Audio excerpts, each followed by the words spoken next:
on va passer à une démarche qui s'inscrit, merci messieurs, qui s'inscrit en tout point dans la logique qui a été développée devant vous.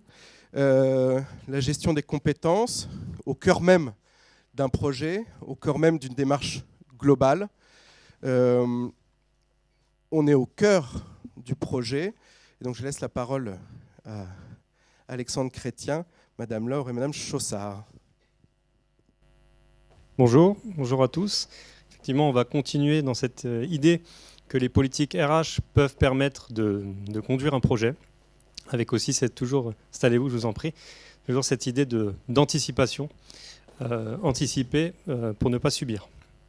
Donc nous allons nous intéresser plus spécifiquement à la GPEC, la gestion prévisionnelle des emplois et des compétences, et montrer comment elle peut être utile dans la mise en œuvre d'un projet d'établissement, notamment au travers d'un témoignage de terrain, celui du groupe scolaire Arcade à Dijon, avec sa chef d'établissement coordinatrice et sa directrice des ressources humaines. Alors avant de débuter et de leur donner la parole, il est important de bien définir et de délimiter le terme de GPEC. Il n'est pas toujours utilisé à bon escient. Il peut parfois être source d'incompréhension. Et la GPEC peut être parfois résumée et associée soit à un dispositif de gestion qui est assez lourd, soit une dimension un peu conceptuelle qui n'est pas compréhensible et qui est étrangère au langage de l'entreprise, à une obligation légale, c'est-à-dire à une contrainte, ou à des restructurations d'entreprise. On vient d'en parler. Alors en réalité, la GPEC, gestion prévisionnelle des emplois et des compétences, peut être assez simplement définie. C'est disposer en temps voulu des ressources nécessaires, en nombre et en qualité, pour assurer une mission. C'est donc anticiper les risques d'écart entre les besoins et les ressources, à la fois sur le plan quantitatif et qualitatif, et définir les moyens et les règles facilitant son ajustement. Donc autrement dit, c'est un peu se poser la question suivante: comment m'assurer d'avoir les bonnes compétences au bon endroit et au bon moment pour déployer ma stratégie. Donc la stratégie, le projet d'établissement. Donc aujourd'hui, dans notre monde économique, dans notre environnement législatif, on parle plutôt, pour désigner les ressources, de compétences. Donc la compétence qui peut être définie comme la capacité à mobiliser et à combiner des ressources, donc les ressources qui peuvent être des connaissances, des savoir-faire ou des aptitudes et qualités personnelles, pour agir dans une situation professionnelle donnée. Alors la compétence, pour arriver sur la gestion prévisionnelle des emplois et des compétences, justement, tout le monde en pratique très couramment, dans nos pratiques quotidiennes, on entre dans le champ de la GPEC, le sans le savoir. Dans des situations très pratiques, lorsqu'un salarié, par exemple, part à la retraite et qu'on se pose la question de son remplacement, on recrute-t-on en interne ou en externe? Quand on identifie des compétences sur une offre d'emploi, quand on envoie un salarié en formation pour acquérir une compétence et développer une compétence spécifique, on a touché du doigt la GPEC, car on a identifié un besoin à acquérir ou à développer, donc développer une compétence pour répondre à ce besoin. Alors on approche la GPEC, on y touche du doigt, mais on n'en fait pas encore totalement, car faire de la GPEC, c'est structurer, c'est articuler les politiques RH, les faire interagir afin qu'elles puissent répondre aux enjeux en termes de compétences et in fine décliner la stratégie de l'entreprise. Donc il y a vraiment cet enjeu de compétences au service de la stratégie de l'entreprise. Donc pour faire de la GPEC, il faut donc agir avec une grande méthode, on y reviendra, ordonner, penser, trier, organiser et consolider ces pratiques dans un souci de cohérence pour parvenir à un objectif déterminé, ajuster les compétences aux besoins actuels et futurs. Donc c'est dans ce cadre que la GPEC finalement va pouvoir venir renforcer l'ensemble des politiques RH.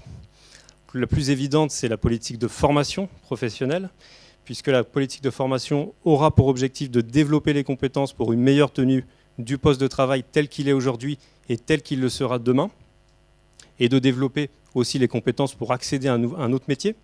Donc là, on va aussi sur la gestion des carrières, deuxième domaine où la GPEC aura un impact, c'est identifier les compétences pour passer d'un poste à un autre, pour voir les compétences qui peuvent être importantes pour mobiliser sur un autre poste.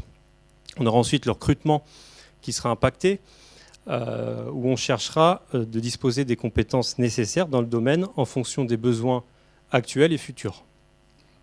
Et concernant le management, on tirera profit des compétences dans les situations quotidiennes et on fera en sorte que ces compétences soient développées en situation professionnelle. Donc la GPEC, finalement, et la démarche compétences va relier l'ensemble de ces politiques RH dans un souci d'efficience et donc de mise en œuvre du projet d'établissement et favoriser l'implication des collaborateurs. Alors il faut souligner que la démarche, on en parle aujourd'hui, que la démarche GPEC n'est pas réservée à de grandes entreprises. Toute entreprise, quel que soit son secteur d'activité, pour se développer ou encore assurer sa pérennité, se doit de réfléchir à la démarche compétences, comment elle va acquérir et pérenniser ses compétences. Et d'autant plus dans des petites structures où parfois, avec le départ de certains salariés, on peut perdre des compétences assez importantes pour le quotidien de l'entreprise. Alors on pourrait lister un très grand nombre d'enjeux qui sont divers. On y viendra tout à l'heure avec le témoignage du groupe scolaire Les Arcades à Dijon. Les enjeux dépendent de l'activité de l'entreprise, de son secteur d'activité, de sa culture, de son organisation. Il n'y a pas encore une fois de démarche préétablie. On retrouve cependant trois grands enjeux qui peuvent être communs à l'ensemble des entreprises. Premier enjeu, c'est anticiper. Anticiper, donc c'est faire correspondre les compétences des salariés aux besoins futurs de l'entreprise. Et donc dans le cadre de son développement stratégique. Deuxième enjeu, c'est pérenniser les compétences clés de l'entreprise. La gestion des compétences permet, en fidélisant les salariés, de conserver des compétences et d'éviter le risque de perte de compétences en cas de départ de salariés. Troisième grand enjeu, c'est sécuriser. On vient d'en avoir un exemple. Les projets ou les changements organisationnels sont mis en œuvre beaucoup plus facilement lorsqu'on aura réfléchi en amont et lorsqu'on aura anticipé ces projets-là. Donc on pense aux restructurations, aux démarches de fusion. Il est toujours bon d'avoir anticipé ces éléments afin de sécuriser les projets. Donc ce qui est important de retenir, c'est que la démarche GPEC s'adresse aussi et au même niveau aux salariés. On est vraiment dans une démarche gagnant-gagnant où tout le monde peut en tirer profit. Donc les salariés anticiperont également les évolutions de leur emploi. On est dans une période où les emplois évoluent très rapidement, donc ils pourront s'y préparer. Ils pourront se professionnaliser et être acteurs de leur parcours professionnel en ayant une meilleure visibilité de leurs perspectives de carrière. Et enfin, ils pourront sécuriser leur parcours professionnel et maintenir leur employabilité sur le marché du travail. On est dans une démarche finalement qui concerne à la fois l'entreprise et les salariés. Enfin, soulignons que la GPEC est un dispositif qui prend en compte les enjeux de tous les acteurs de l'entreprise. Elle permet de mettre en œuvre une démarche transversale qui va concerner à la fois la stratégie, le management, la fonction ressources humaines et le dialogue social. Donc la stratégie, c'est directement imbriqué puisqu'on dispose des compétences nécessaires pour mettre en cohérence la stratégie et les compétences de l'entreprise. Et le management, on va développer les compétences. C'est une thématique assez fédératrice et opérationnelle qui va permettre l'implication vers un projet commun. Pour la fonction RH, la GPEC permet d'articuler tous les domaines, toutes les politiques et invite donc à faire fonctionner l'ensemble RH dans une perspective cohérente vers l'acquisition et le développement des compétences. Pour le dialogue social, la démarche GPEC s'inscrit dans un processus concerté, voire négocié avec les partenaires sociaux de l'entreprise, donc qui différera selon la taille de l'entreprise, dans la mesure où elle va concerner l'ensemble du corps social de l'entreprise. Alors je vais maintenant donner la parole au groupe scolaire Arcade à Dijon. Donc, merci à Madame Laure, chef d'établissement coordinatrice, et à Madame Chaussard, DRH de ce groupe, d'avoir accepté de nous livrer un retour d'expérience sur les enjeux, les objectifs, la méthode, les apports d'une démarche GPEC au sein d'un établissement scolaire d'enseignement catholique. Merci de votre témoignage qui sera très intéressant. La première question, je vous la pose, Madame Laure. Quels étaient les enjeux de cette démarche GPEC pour votre établissement dans le cadre de votre projet? Bien, bonjour à tous. Tout d'abord, je pense que c'est important de remettre un petit peu dans le contexte pour bien comprendre et d'une part les objectifs et puis les effets de ce qui a été mis en place. Donc moi, je suis arrivée il y a 3 ans en tant que chef d'établissement sur ce groupe scolaire. C'est un groupe scolaire qui était en pleine crise financière, crise aussi humaine, puisqu'il y avait eu des plans de licenciement. Les effectifs étaient en baisse, les finances étaient donc très compliquées. Moi, ce qui m'est apparu assez rapidement, c'est qu'il y avait une vraie force en interne, c'est-à-dire que sur la centaine de salariés, on avait vraiment des personnes très impliquées et je dirais également avec de vraies compétences. Donc je me suis posé la question en me disant mais comment c'est possible d'arriver à ce résultat avec une équipe aussi mobilisée. Donc j'ai voulu en fait, de par le projet d'établissement que j'ai voulu plus humanisant, eh bien, également apporter ce côté humain au niveau des salariés au GEC. Et pour cela, c'était en passant aussi par une écoute auprès de chacun. Et c'est là où j'ai pu découvrir que certains salariés avaient de réelles compétences et qui n'étaient pas du tout mises à profit au sein de l'établissement. Et à l'inverse, certains salariés étaient mis à des postes où il n'y avait pas forcément les compétences. Voilà, donc c'était de mettre en place ce projet d'établissement pour les élèves, mais aussi pour les salariés, en remettant l'humain au cœur. Merci. Donc on a bien compris, l'enjeu était de taille, impliquer l'ensemble des salariés autour du projet d'établissement avec une amélioration du climat social. De manière plus opérationnelle en termes RH. Madame Chaussard, je vais me retourner vers vous. Quels étaient les objectifs de cette démarche GPEC ? Bonjour à tous également. Donc, les objectifs, en fait, c'était surtout d'identifier les compétences. Donc, ça rejoint ce que Madame Laure vient de vous dire. De pouvoir également créer des supports exploitables pour pouvoir ensuite mesurer les écarts, justement, entre ce que l'on attendait et ce que l'on avait réellement sur le terrain. Et puis, le cas échéant, justement, développer ses compétences en cas de besoin en fonction de nos besoins qui nous étaient propres. Donc vous avez travaillé essentiellement sur la gestion des carrières et les compétences pour oui. permettre des mobilités également, que les salariés aient des perspectives de carrière. Donc deux principales thématiques concernant la méthode. Est-ce que vous pouvez nous en dire un peu plus? Parce que c'est un projet quand même qui est d'envergure, qui est assez lourd à gérer. Comment vous vous y êtes pris? Alors, une première partie rejoint ce qui a été dit auparavant par rapport à la restructuration et notamment sur un diagnostic du groupe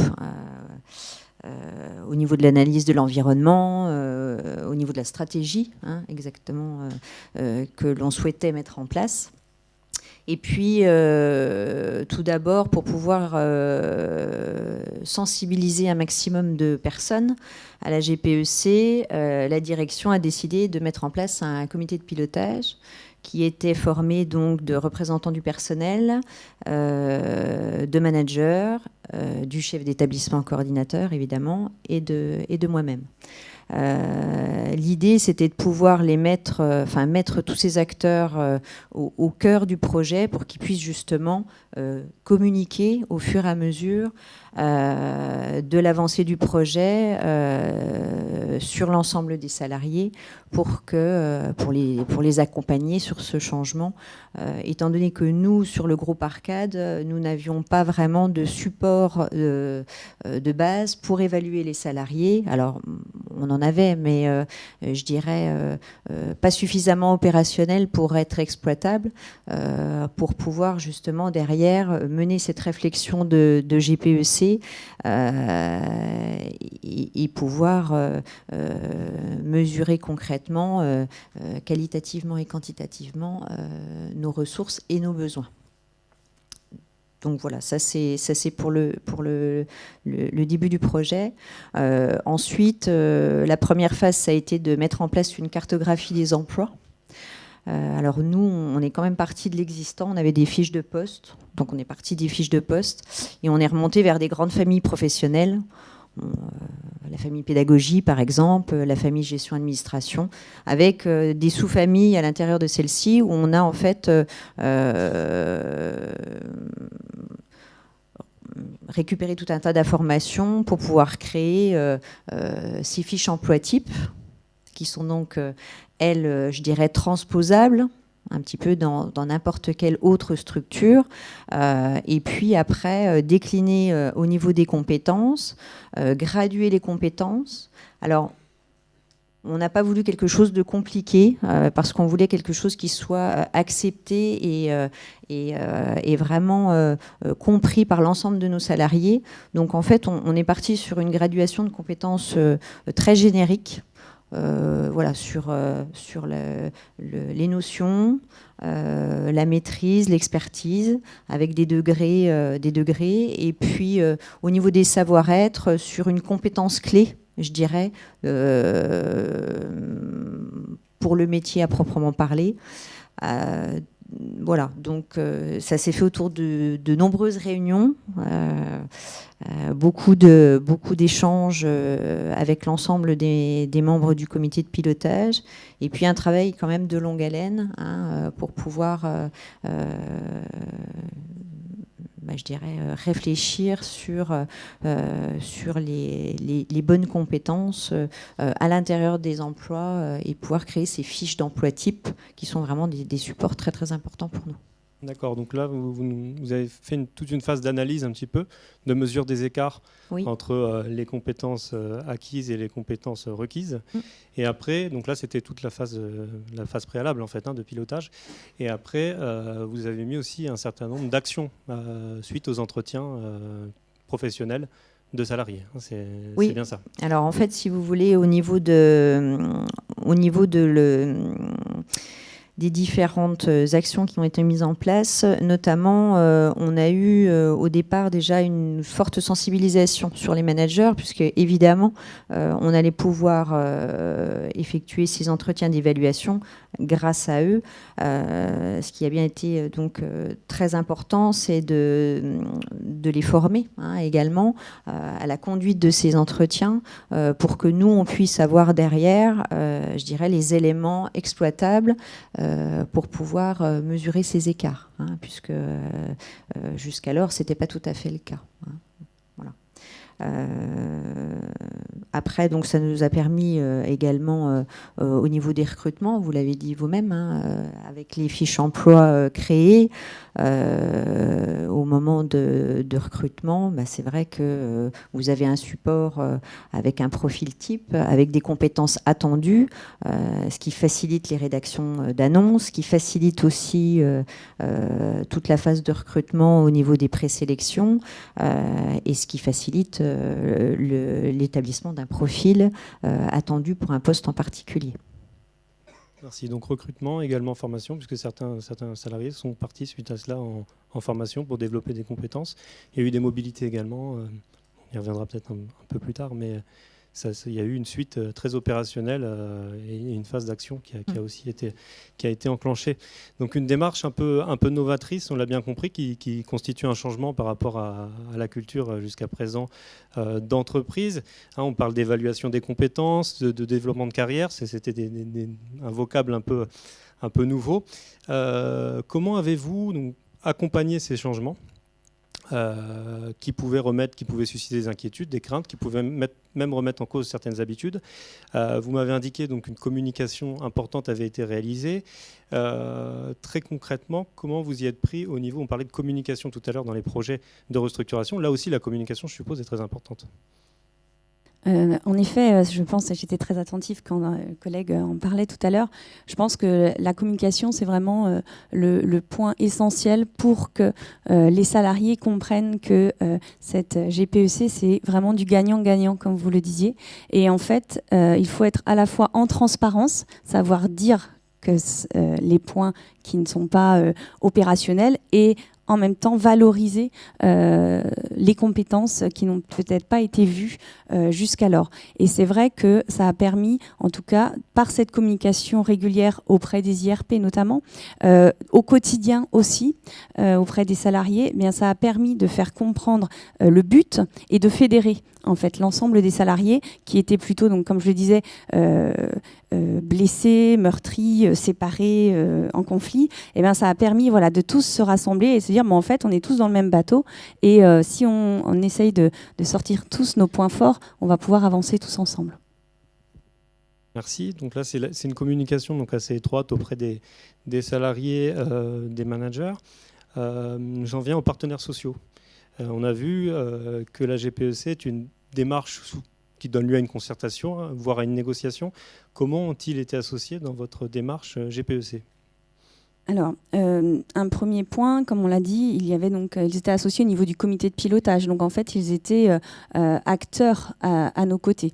Donc, ça nous a aussi permis de travailler en bonne intelligence, en les écoutant aussi, en prenant en compte. Et puis, un exemple peut-être concret sur le résultat, ou tout du moins une conséquence de cette GPEC, c'est qu'en NAO, on a aussi voulu allier ce qu'on avait travaillé en GPEC à valoriser l'implication professionnelle. Donc, on a travaillé avec les représentants syndicaux pour mettre en place cette valorisation de l'implication professionnelle qui prenait appui donc, sur la GPEC. Et ça, on l'a construit ensemble. On a construit une grille de valorisation et qui prenait donc forcément appui sur ce qui avait été travaillé au niveau des compétences et des fiches de poste. Alors, du lien avec les autres thématiques et qui s'inscrit dans un objectif global de politique sociale de l'établissement. Donc une association de l'ensemble des parties prenantes, donc salariés, et la qualité du dialogue social ont donc été un des facteurs clés de succès du projet.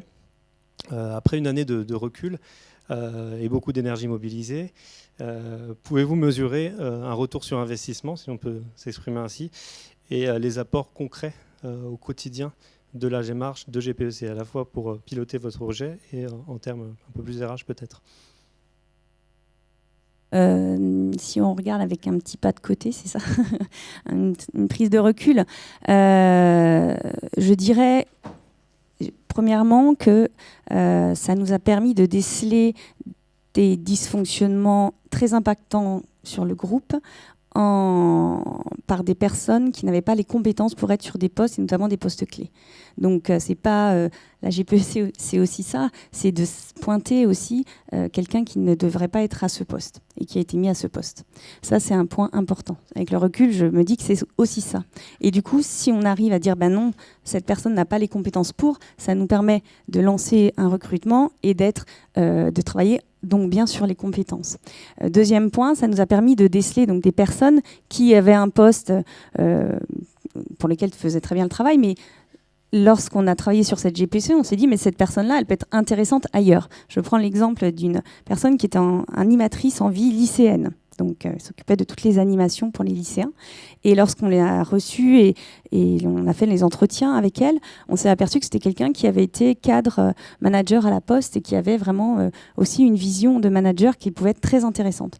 Et donc, en l'accompagnant aussi sur une formation, cette personne est aujourd'hui responsable de vie scolaire pour une équipe assez conséquente de surveillants. Voilà, c'est un exemple très concret, mais qui, avec le recul, alors tout n'est pas encore gagné, mais en tout cas on voit les évolutions positives, la dynamique a été créée, le groupe repart dans une spirale positive aussi grâce à cette GPEC.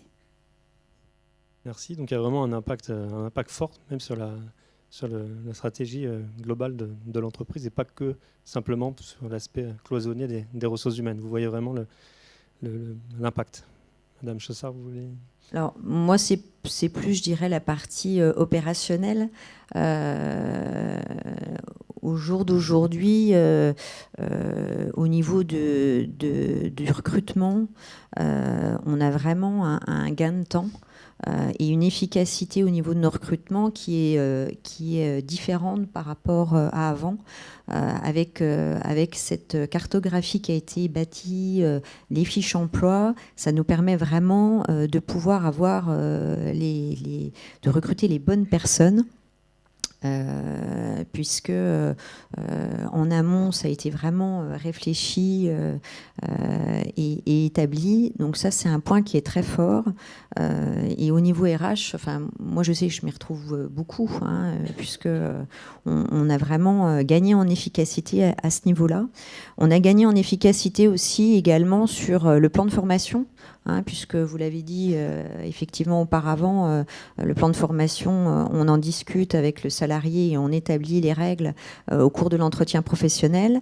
C'est vrai que de par ces entretiens d'évaluation, je dirais, exploitables, ça nous permet également de pouvoir en amont anticiper ce plan de formation et du coup faire monter les salariés qui le souhaitent ou qui en ont besoin en compétences pour pouvoir soit accéder à un autre poste dans le cadre de la gestion des carrières, des départs en retraite ou des choses comme ça, ou alors tout simplement acquérir les compétences nécessaires pour leur poste, dans la mesure où ce poste a évolué avec, je ne sais pas, ne serait-ce que les mutations technologiques maintenant.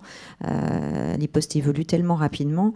Du coup, ça nous permet d'avoir aussi une facilité sur le plan de formation, et notamment une vision quand même à 3 ans.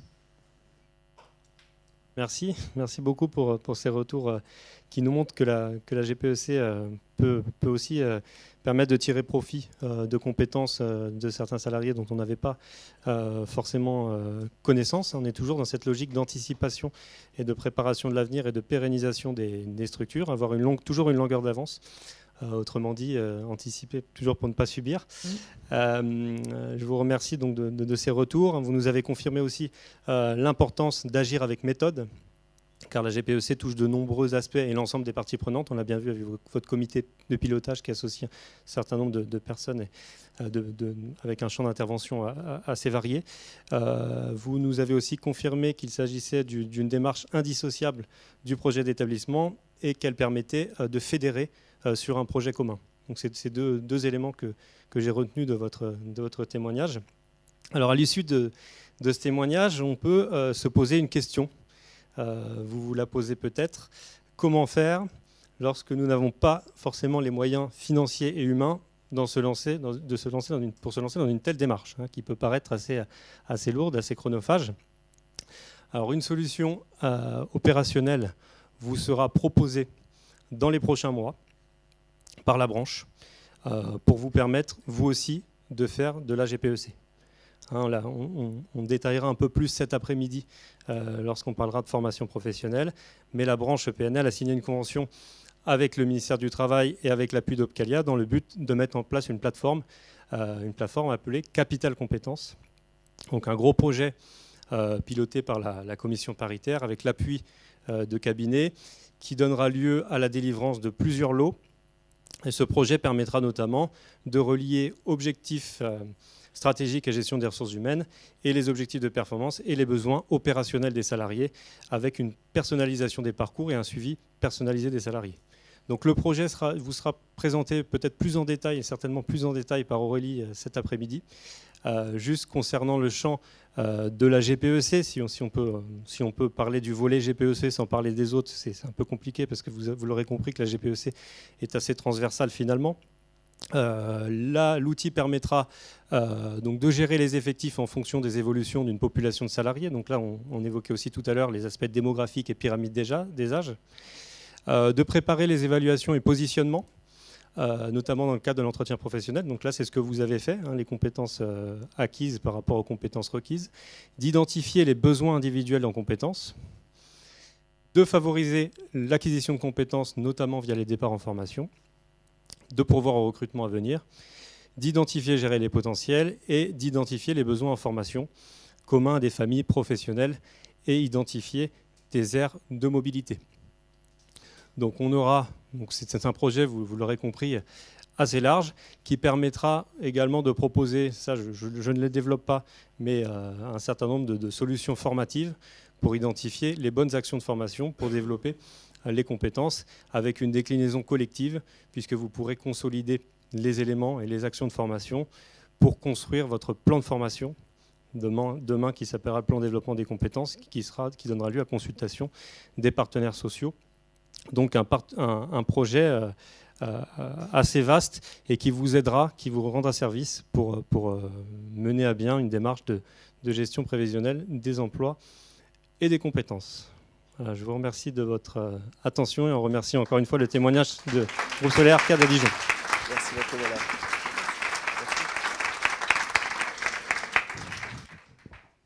Merci, mesdames. Merci, Alexandre. Oui, j'insiste sur la signature de la convention avec le ministre du Travail, qui nous permet aussi d'avoir des lignes budgétaires intéressantes du Fonds social européen. Et j'insiste sur un point sur lequel on n'a pas encore communiqué, c'est la possibilité du salarié de bénéficier d'un espace qui lui est spécifique. On a vu qu'un des points intéressants soulevés par Madame Laure et Madame Chaussard était la méconnaissance des compétences que pouvaient avoir les salariés. Et donc là, c'est l'occasion qui est donnée aux salariés, demain, grâce à cet espace personnel, de pouvoir identifier des compétences dans un référentiel qui est en cours d'élaboration. Aurélie Delgove en est la cheville ouvrière, sous l'impulsion des commissions paritaires et notamment la commission formation.